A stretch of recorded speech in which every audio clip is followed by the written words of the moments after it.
આ છાણને રબડી કરી અને આ પાણીની અંદર રબડી કરીને અંદર નાખવાનું.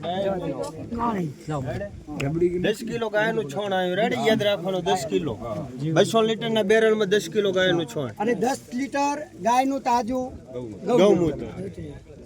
10 કિલો છોણ ને 10 લીટર ગૌમૂત્ર. 1 કિલો દેશી ગાયનું ગોળ રબડી હોય કોઈ પણ પ્રકારનો હોય 1 કિલો ગોળ 1 કિલો 1.5 કિલો સુધી ચાલે. કાળો ગોળ પાછો હો બા ધોળો ગોળ એની ભલે આ તો અખતરા પૂરતો છે.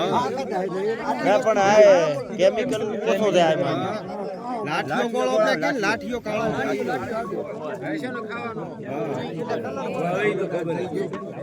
થી 1.5 કિલો બેસન કોઈ પણ પ્રકારનું ચણાનું કઠોળ વર્ગનું કોઈ બેસન હોય 1.5 થી 1 કિલો રબડી કરીને પાણીની અંદર કઠોળ કેવરાની કઠોળનો ગમે તેનો લોટ ચાલે. ચણાનું હોય મઠનું હોય ગમે તેનું કઠોળ બહુ ચાલે.